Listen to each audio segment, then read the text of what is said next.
ఏం మాయ చేశావే పార్ట్ 58. ఆదిత్య తన వల్ల 3 రోజుల నుండి ప్రేమ అనుభవించిన నరకాన్ని తలుచుకొని కన్నీళ్లు పెట్టుకుంటూ ఐఎమ్ సారీ టీచర్ అమ్మా, ఐఎమ్ వెరీ సారీ. నా మూర్ఖత్వంతో నీ మనసుని పదే పదే గాయపరుస్తూనే ఉన్నాను, నన్ను క్షమించు అనుకుంటూ ఆ డైరీని గుండెలకు హత్తుకున్నాడు ఆదిత్. కాసేపటి క్రితం కింద హాల్లో ప్రేమ కూతురు చెప్పే ముద్దు ముద్దు కబుర్లు వింటూ చాలా వరకు తనని తాను కాసేపటి క్రితం జరగబోయిన దారుణం నుండి డైవర్ట్ చేసుకొని వైభవ్ ఫ్రెష్ అయి వచ్చేసరికి కాఫీ రెడీ చేసి పెట్టింది. వైభవ్ కాఫీ తాగుతూ ఏదో ఆలోచనలో ఉన్న ప్రేమను చూసి, ఏంటి వదినా అలా ఉన్నావు, నీ మొహం ఏంటి అలా ఉంది, కళ్ళెందుకు అంత ఎర్రగా ఉన్నాయి అని అడగడంతో ప్రేమ కష్టంగా ఒక చిన్న చిరునవ్వుని తన పెదాల మీదకు తెచ్చుకొని, ఏం లేదు చిన్న, ఎందుకో కళ్ళు మంటగా ఉన్నాయి అంతే అనడంతో వైభవ్కి ప్రేమ మాటలు నమ్మబుద్ధి కాక కాసేపటి క్రితం డోర్ తీసినప్పుడు తన అన్న ముఖం గుర్తొచ్చి ఖచ్చితంగా వాళ్ళ మధ్య ఏదో జరిగింది అయితే అనుకొని ఏం జరిగినా వాళ్ళ మధ్య ఎలాంటి మనస్పర్ధలు రాకూడదు అని కోరుకున్నాడు. అన్వి అక్కడే ఆడుతూ కూతురితో కలిసి తను కూడా ఆటలు మొదలుపెట్టాడు. కాసేపటికి ప్రేమ వంట పూర్తి చేసి అన్వితో డాడీని పిలుచుకొని రా బంగారం, డిన్నర్ చేద్దాం అని చెప్పడంతో ఆ బుజ్జిది పైకి వెళ్ళి లాక్ చేస్తున్న డోర్ని తొడుతూ డాడీ డాడీ అని ఎన్నిసార్లు పిలిచినా పలకకపోవడంతో ఎంత హుషారుగా పైకి వెళ్ళిందో అంతే నీరసంగా కిందకి వెళ్ళి వైభవ్కి విషయం చెప్పింది అన్వి. దాంతో ఆదిత్ అన్వి చెప్పింది విని మౌనంగా ఉన్న ప్రేమను క్షణం పాటు చూసి వెంటనే పైకి వెళ్ళి అన్నయ్య అన్నయ్య అని చాలాసార్లు పిలిచి ఎప్పుడూ లేనిది తన అన్న అలా డోర్ లాక్ చేసుకునేసరికి మనసుకి ఎందుకో భయంగా అనిపించడంతో ఆఖరి ప్రయత్నంగా ఆదిత్ మొబైల్కు కాల్ చేశాడు వైభవ్. డైరీలో లీనమయ్యి మరో ప్రపంచంలో ఉన్నట్టు ఫీల్ అయి చదువుతున్న ఆదిత్కి అన్వి రావడం తెలియలేదు, వైభవ్ రావడం కూడా తెలియలేదు. డైరీ చదవడం అయిపోయాక భారమైన మనసుతో ఆ భారాన్ని మోయడం కూడా మరింత కష్టంగా ఫీల్ అవుతూ కన్నీటి పర్వతం అవుతూ డైరీని గుండెలకు హత్తుకున్న ఆదిత్ వైభవ్ కాల్తో డిస్టర్బ్ అయ్యి ఈ లోకంలోకి వచ్చాడు. కాల్ చేసింది వైభవ్ కావడంతో ఒక్కసారి దృష్టి డోర్ వైపు మళ్లించి అది లాక్ చేసి ఉండడంతో దీర్ఘంగా ఒక నిట్టూర్పు విడిచి గుండెల మీదున్న డైరీని ముద్దు పెట్టుకుని భారమైన మనసుతో దాన్ని జాగ్రత్తగా తీసుకెళ్లి తను ఏ బాక్స్ నుండి అయితే ఆ డైరీ తీశాడో మళ్ళీ అందులోనే పెట్టి ఆ బాక్స్ కూడా జాగ్రత్తగా యథాస్థానంలో పెట్టేసి వార్డ్రోబ్ బ్లాక్ చేశాడు ఆదిత్. మళ్ళీ రింగ్ అవుతున్న మొబైల్ని చూసి తప్పక కాల్ లిఫ్ట్ చేసి, చిన్న నేను బాగానే ఉన్నాను, టెన్షన్ పడకు, నేను డిన్నర్కి రావట్లేదు, నాకు బాగా హెడేక్గా ఉంది, అందుకే టాబ్లెట్ వేసుకున్నాను, మీరు కానివ్వండి. అలాగే నేను తినలేదని నా టీచర్ అమ్మ తినదు, తను తినే వరకు వదలొద్దు, తను జాగ్రత్త అని చెప్పేసి అసలు వైభవ్కి మాట్లాడే ఛాన్స్ ఇవ్వకుండా కాల్ కట్ చేసేశాడు ఆదిత్. చేతిలో ఉన్న మొబైల్ బెడ్ మీద పడేసి వాష్రూమ్లోకి వెళ్ళి ఇంచుమించుగా 3 గంటల నుండి ఏడవడం వల్ల కందిపోయిన మొహాన్ని అద్దంలో చూసుకొని, ఇన్నేళ్ళుగా నా వల్ల నా టీచర్ అమ్మాయి ఇంతకంటే ఎక్కువగానే కన్నీళ్లు కార్చి ఉంటుంది, వింధ్య దూరమై నేను అనుభవించిన నరకం కంటే ఇంకా ఎక్కువ బాధ అనుభవించి ఉంటుంది, తెలియక బాధ పెడితే వేరు కానీ తెలిసి నేను నా టీచర్కి నరకమే చూపించాను. ఒక్కసారి తన విషయంలో ముందు వెనుక ఆలోచించి ప్రవర్తించి ఉండుంటే ఈరోజు మా మధ్య ఇలాంటి పరిస్థితులు వచ్చి ఉండేవే కాదు. అసలు మా ఇద్దరి మధ్య ఈ దూరం రావడానికి మొదటి కారణం నా మూర్ఖత్వం అయితే, రెండవ కారణం నాకు వచ్చిన ఆ లెటర్. అసలు ఆ లెటర్ పంపింది ఎవరు, మా ఇద్దరిని దూరం చెయ్యాలి అన్న కుటిల బుద్ధి ఎవరిది అని ఆలోచిస్తూనే ప్రేమ అనుభవించిన నరకం అంతా మళ్ళీ గుర్తొస్తుంటే తను ఎంత నార్మల్గా ఉందామనుకున్న తన మాట వినని కన్నీళ్లు ప్రవాహంలా పారుతూ ఉండడంతో ఆ అని గుండెలో అలిసేలా గట్టిగా అరుస్తూ కాలల్లో సత్తువ లేనట్టు నేల మీద కూలబడిపోయాడు ఆదిత్. బాధగా దోసిట్లో మొహం దాచుకొని, ఐఎమ్ సారీ రా, ఐఎమ్ రియల్లీ వెరీ సారీ, నువ్వు అన్నట్టు ఒక భర్తగా ఎలాంటి పరిస్థితిలో అయినా నేను నీకు తోడుగా ఉంటాను అన్న నమ్మకం నేను నీకు ఇవ్వలేకపోయాను, నన్ను క్షమించు టీచర్ అమ్మా అని బాధపడుతున్న ఆదిత్కి ఆది అన్న వింధ్య గొంతు వినబడడంతో చప్పున తల తిప్పి చూసిన ఆదిత్కి తన కొద్ది దూరంలోనే ఆత్మరూపంలో ఉన్న వింధ్య కనిపించడంతో చిన్నపిల్లాడిలా ఏడుస్తూ, నువ్వు చెప్పిన అక్షరాల నిజం వింధ్య, ప్రేమ నాకు ఈజీగా దొరికేసింది, అందుకే తన వాల్యూ తెలుసుకోలేకపోయాను అని తల కొట్టుకుంటూ ఉన్నాడు. ఆదిత్ని అలా చూసిన వింధ్య మనసు మెలిపెడుతుంటే అతన్ని ఎలా ఓదార్చాలో అర్థం కాక మౌనంగా అతన్ని చూస్తూ ఉండిపోయింది వింధ్య. చాలాసేపటికి ఆదిత్ తనని తాను కంట్రోల్ చేసుకొని లేచి ఫేస్ వాష్ చేసుకొని వచ్చి బెడ్ మీద స్ట్రైట్గా పడుకొని సీలింగ్ని చూస్తూ ఆ లెటర్ ఎక్కడి నుండి వచ్చింది తన పిఏని కనుక్కోమనడం గుర్తొంచి వెంటనే అతనికి కాల్ చేసి అడిగాడు ఆదిత్. అతను రేపు ఉదయాన్ని తెలుస్తుంది అని చెప్పడంతో మొబైల్ పక్కన పడేసి తన మూర్ఖమైన మాటలతో ప్రేమ మనసుని గాయపరచడం గుర్తు చేసుకొని బాధపడుతూ నేను నీ విషయంలో చేసింది తప్పు కాదు టీచర్ అమ్మా, పాపం. నీకు నా మీదున్న అనంతమైన ప్రేమను తక్కువ చేయడమే కాదు, స్వచ్ఛమైన నిష్కలమైన నీ తల్లి ప్రేమను కూడా అనుమానించి అవమానించాను. నేను చేసిన పాపానికి క్షమాపణ ఉండదేమో కదా అని బాధపడుతూ నెమ్మదిగా నీళ్లు నిండిన కళ్ళు మూసుకున్నాడు ఆదిత్. కింద హాల్లో జరిగింది తలుచుకొని బాధపడుతున్న ప్రేమకు ఆఖరి క్షణంలో దేవుడిలా వచ్చి ఆదిత్ తనని కాపాడినందుకు సంతోషపడాలో, లేక జరిగింది ఆదిత్ మళ్ళీ ఎక్కడ తప్పుగా అర్థం చేసుకుంటాడో అని బాధపడాలో అర్థం కాక అన్ని రకాల ఎమోషన్స్తో నలుగుతున్న మనసుని మరింత బాధ పెట్టుకుంటూ పైకి వెళ్లడంతో లేట్ అయిపోయిందని అన్వికి భోజనం తినిపించేసింది ప్రేమ. కాసేపటికి వైభవ్ మొహం వేలాడేసుకుని వచ్చి ఆదిత్య చెప్పిన విషయమే చెప్పి తనే ఇద్దరికి వడ్డించి ప్రేమ కాస్తైనా తినే వరకు వదిలిపెట్టలేదు. అసలు తన అన్న వదినల మధ్య ఏం జరుగుతుందో తెలుసుకుందామని అడిగితే ఆలోచన వచ్చినా అది సబబు కాదనిపించి మనసులోని దేవుణ్ణి ఆ ఇద్దరు ఎప్పుడూ కలిసే ఉండాలి అని వేడుకొని నేరుగా తన రూమ్లోకి వెళ్ళిపోయాడు వైభవ్. ఆదిత్య భోజనం తినడానికి రాకపోవడంతో ప్రేమ ఆ రూమ్ వైపే చూసి బాధపడుతూ పాలు కాచి తీసుకెళ్లి రూమ్ డోర్ నాక్ చేయబోయింది. కానీ అంతలోనే ఆదిత్య తన వైపు చూసే ద్వేషంతో కూడిన కోపపు చూపులు గుర్తొచ్చి అతను ఎలా రియాక్ట్ అవుతాడో అన్న భయంతో వెంటనే తిరిగి వెనక్కి వచ్చేసి అన్నీ సర్దేసి ఆల్రెడీ వైభవ్ డోర్స్ అన్ని లాక్ చేయడంతో అన్విని తీసుకొని తులసి గారి రూమ్లోకి వెళ్ళిపోయింది ప్రేమ. ఒకవైపు జరిగింది తలుచుకొని భయపడుతూ, మరోవైపు ఆదిత్ గురించి ఆలోచనలతో సతమతమవుతూ అప్పటికే తనని చుట్టుకొని హాయిగా నిద్రపోతున్న కూతురి తల నిమురుతూ ఎప్పటికో నిద్రలోకి జారుకుంది ప్రేమ. బెంగళూరు. దీక్ష లేకపోవడంతో వర్క్ తొందరగా కంప్లీట్ చేసుకొని ఇంటికి స్టార్ట్ అయ్యాడు నిశ్చయ్. ఇంటికి చేరుకున్న వెంటనే ఫ్రెష్ అయ్యేందుకో ప్రేమ అన్విల మీద బెంగగా అనిపించి ప్రేమ మొబైల్కి వీడియో కాల్ చేశాడు నిశ్చయ్. వీడియో కాల్ని మామూలుగా కూడా ప్రేమ కాల్ లిఫ్ట్ చేయకపోవడంతో వెంటనే ఆదిత్యకి కాల్ చేశాడు. కానీ అప్పటికే అబ్బాస్ సృష్టించబోయిన విధ్వంసాన్ని అడ్డుకునే ప్రయత్నంలో ఉన్న ఆదిత్ ఆ కాల్ చూసుకోలేదు. ఎందుకో నిశ్చయ్ మనసుకి కీడును శంకిస్తుంటే వెంటనే విజయవాడలో ప్రేమకు సెక్యూరిటీ పెట్టిన తన మనుషులకు కాల్ చేయబోయాడు. కానీ ఒక్క సెకండ్ ముందే వాళ్ళ నుండి కాల్ రావడంతో కంగారుగా కాల్ లిఫ్ట్ చేసి నిశ్చయ్ కంగారుగా మా ప్రేమ ఓకే కదా, తనకేం కాలేదు కదా. అవతలి వ్యక్తి భయపడుతూ జరిగింది అంతా చెప్పి అంబులెన్స్ పోలీసులు రావడం వల్ల జరిగిందంతా మాకు తెలిసింది సార్. మేము వాడు మేడం కొలిక్ అనుకున్నాం కానీ ఇలాంటి వాడు అనుకోలేదు sir. We are very sorry sir. Nishchay జరిగిందంతా విన్నా నిశ్చయ్ కట్టెలు తెంచుకున్న కోపంతో what the hell are you talking? అసలు మిమ్మల్ని నా చెల్లెల దరిదాపుల్లో తనకి తెలియకుండా పెట్టింది ఎందుకు? జరిగేది సినిమా చూడటానికా అని అరిచాడు చాలా కోపంగా.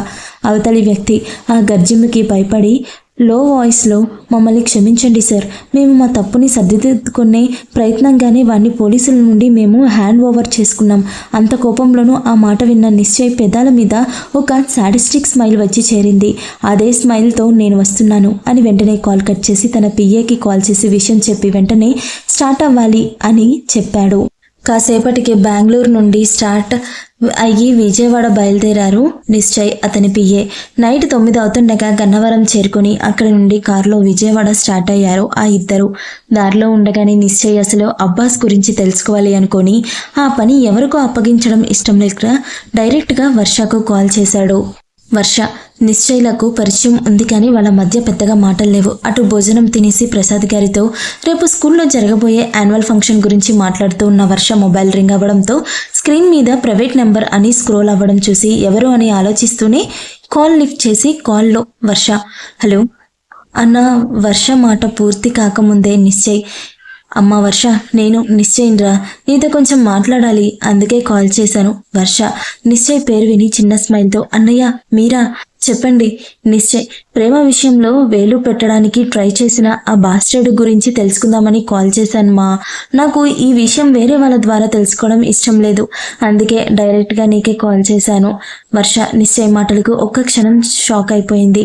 అసలు అతనికి ఈ విషయం ఎలా తెలిసిందో అర్థం కాక కానీ వెంటనే తేరుకొని అన్నయ్య అది అని నసుకుతుంటే నిశ్చయ్ కాసేపటి క్రితం జరిగింది చెప్పి వర్షను కంగారు పెట్టడం ఇష్టం లేక వర్ష ఆ బాస్టర్డ్ ఇప్పుడు నా కంట్రోల్లో ఉన్నాడు, వాడు మన ప్రేమ విషయంలో ఏం చేశాడో నువ్వు క్లియర్గా చెప్తే వాడికి తగ్గ శిక్ష నా స్టైల్లో విధిస్తాను వర్ష.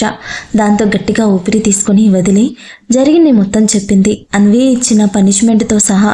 నిశ్చయ్ జరిగింది విన్నా నిశ్చయ్ కోపం తారాస్థాయికి చేరుకోవడంతో బలంగా పిడికిలి పిగించి కష్టంగా తన కోపాన్ని కంట్రోల్ చేసుకుంటూ డ్రైవర్ని స్పీడ్ పెంచమని గట్టిగా ఆర్డర్ వేసి, సరేమా వాడి సంగతి ఇక నేను చూసుకుంటాను, టెన్షన్ పడకు, ఉంటాను, బాయ్ అని కాల్ కట్ చేసి తన పిఏ కొన్ని వస్తువులు తెప్పించమని చెప్పి అవి మనం అక్కడికి చేరుకునేలోపు అక్కడ ఉండాలి అని సీరియస్గా చెప్పడంతో అతను ఆ పనిలో పడ్డాడు. నిశ్చయ్ ఆర్డర్ మేరకు డ్రైవర్ కార్ వేగం పెంచడంతో తొందరగానే విజయవాడ అవుట్స్కట్స్లో ఉన్న తన గెస్ట్ హౌస్కి చేరుకున్నాడు నిశ్చయ్. కార్ ఆగిన వెంటనే నిశ్చయ్ పోర్టికో నుండి గెస్ట్ హౌస్ వెనుక రూమ్ వైపు వెళ్ళాడు. అతని వెనుకే అతని పిఏ అక్కడ ఆల్రెడీ మనుషులు చావు బ్రతుకుల మధ్య ఉన్న అబ్బాస్ని పోలీసుల నుండి హ్యాండ్ ఓవర్ చేసుకొని అతనికి ఫస్ట్ ఎయిడ్ మాత్రం చేయించి ఒక చైర్కి కట్టేసి ఉంచారు. అసలు స్పృహలో లేని అబ్బాస్కి తను ఎక్కడున్నాడో ఎలాంటి పరిస్థితుల్లో ఉన్నాడో కూడా తెలీదు. కాస్త డార్క్గా ఉన్న ఆ రూమ్లో చైర్కి కట్టేసి ఉన్న అబ్బాస్ని చూసిన నిశ్చయ్ చాలా కష్టంగా తన ఆవేశాన్ని అణుచుకుంటూ, నేను చెప్పినవన్నీ తెప్పించావా అని అడిగాడు అతని పిఏని. అతను నిశ్చయ్ గొంతులో వినిపిస్తున్న కఠినత్వానికి భయపడుతూనే ఎస్ సార్ అంటూ ఒక బ్యాగ్ తెచ్చి తన ముందు పెట్టాడు. దాంతో నిశ్చయ్ ఎదురుగా ఉన్న తన మనుషులకు కళ్ళతోనే ఏదో ఆర్డర్ వేయడంతో వాళ్ళలో ఒకరు వెళ్ళి ఒక బకెట్ నిండుగా ఐస్ వాటర్ తెచ్చి స్పృహలో లేని అబ్బాస్ మొహాన ఫోర్స్గా కొట్టారు. ఆ ఫోర్స్కు అబ్బాస్ మొహంలో మాత్రమే కాదు శరీరంలో నరాలు అన్నీ ఒక్కసారిగా యాక్టివ్ అవ్వడంతో క్షణాల్లో కళ్ళు తెరిచి కంగారుగా చుట్టూ చూశాడు. అక్కడున్న అందరినీ చూస్తేనే ఇక తన ప్రాణాలు తనకి దక్కువన్న భాగం మొదలైంది.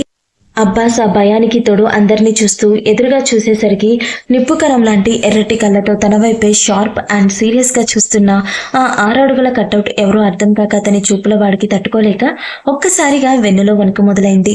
ఆల్రెడీ అతిథి చావుకి బ్రతుక్కి మధ్యన వదిలేయడమే ఏదో ఫస్ట్ ఎయిడ్ చేసి ఆ ప్రాణాన్ని కాస్త నిలబెట్టడం వల్ల చాలాసేపు మాట రాక ఎదురుగా ఉన్న నిశ్చయని చూసి భయపడుతూనే ఎవరు మీరు అని అడిగాడు చాలా కష్టంగా.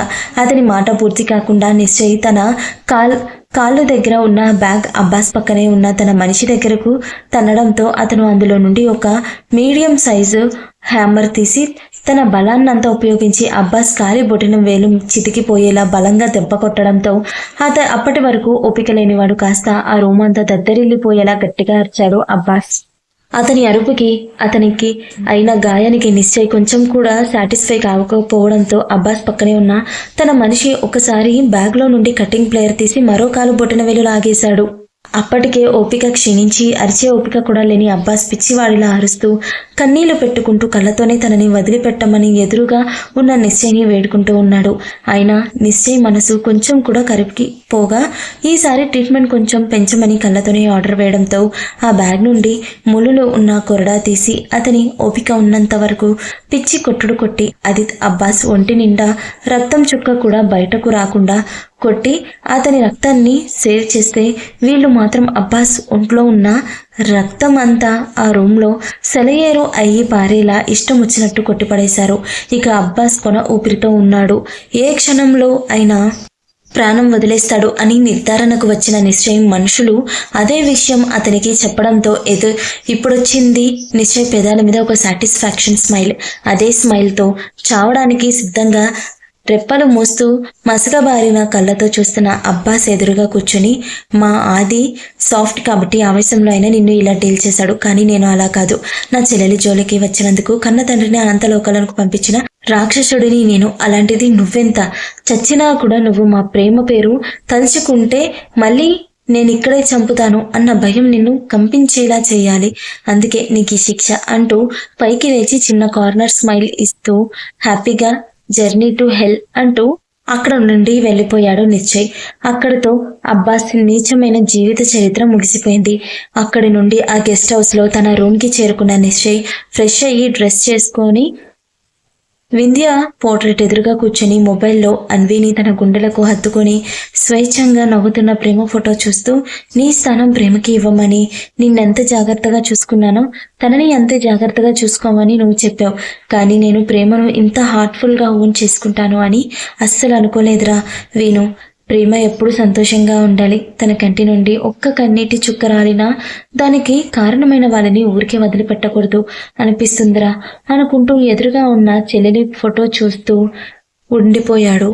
తన అన్న విజయవాడలో అడుగుపెట్టిన దగ్గర నుండి జరిగిందంతా దగ్గరుండి మరీ చూస్తున్న వింధ్య ఇప్పుడు అతను మాట్లాడిన మాటలు విని బాధపడుతూ మనిద్దరం ప్రేమ ఎవరితో అయితే సంతోషంగా ఉండాలి అని మనస్ఫూర్తిగా కోరుకుంటున్నామో ఈరోజు ఆ మనిషి కారణంగానే ప్రేమ మానసిక క్షోభ అనుభవిస్తుందన్నయ్య. ప్రేమ బాధపడుతున్న విషయం కానీ దానికి కారణమైన ఆది మూర్ఖత్వపు ఆలోచనలు కానీ నీకు తెలిస్తే ఆదిని నువ్వు ఊరికి వదిలిపెట్టవు అనుకుంటూ ఉంది. బృందావనం అర్ధరాత్రి వరకు కన్నీళ్లతో వాడిపోయిన ప్రేమ మోము ఆదిత్ రెప్పల మాటున కదలాడుతుంటే అప్పటి నుండి కన్నీళ్లు పెట్టుకుంటూనే ఉన్నాడు ఆదిత్. అర్ధరాత్రి అవుతుండగా ఇంకా అలా ఉండలేక సైలెంట్గా లేచి ఆ రూమ్ నుండి బయటకు వచ్చి అంతా చూశాడు. హాల్లో బెడ్ లైట్స్ తప్ప మిగిలిన అన్ని లైట్స్ ఆఫ్ చేసి ఉండడంతో అలవాటు ఉండడం వల్ల జాగ్రత్తగా కింద తులసి గారి రూమ్స్ దగ్గరకు వెళ్ళి మెల్లగా డోర్ ఓపెన్ చేశాడు ఆదిత్. తను ప్రేమతో ప్రవర్తించిన తీరు, తను ఆమెను అన్న పిచ్చి మాటలన్నీ తలుచుకొని గిల్టీగా ఫీల్ అవుతూ కనీసం ఆమెను చూసే ధైర్యం కూడా చేయలేకపోతుంది అతని మనసు. చాలాసేపటికి తనలో తానే నలిగిపోతూ మెల్లగా రూమ్లోకి అడుగుపెట్టాడు. బెడ్ ల్యాంప్ వెలుతురులో కూతురిని హత్తుకొని నిద్రపోతున్న భార్యను చూడగానే కన్నీళ్లు ఆగలేదు ఆదిత్. స్వచ్ఛమైన నిష్కలమైన ఆమె మనసుని అవమానించడమే కాదు, అవమానించి కూడా తనెంత పెద్ద తప్పు చేశాడో ప్రేమ డైరీ చదివిన దగ్గర నుండి అర్థమవుతుంటే తనలో తనే కృంగిపోతూ నరకం అనుభవిస్తున్నాడు అది. కన్నీళ్లతో మసగబారిన అదిత్ కళ్ళకు ప్రేమ రూపం సరిగ్గా కనిపించకపోవడంతో కన్నీళ్లను తుడుచుకొని నిద్రలో కూడా కన్నీళ్లు పెట్టుకుంటున్న ప్రేమ కళ్ళను చూడగానే అదిత్ మనసు బాధతో విలవిలలాడింది. అప్రయత్నంగా అతని చేయి ప్రేమ కన్నీరు తుడవడంతో నిద్రలో కూడా అదిత్ స్పర్శ గుర్తుపట్టిన ప్రేమ మొహం ప్రశాంతంగా మారింది.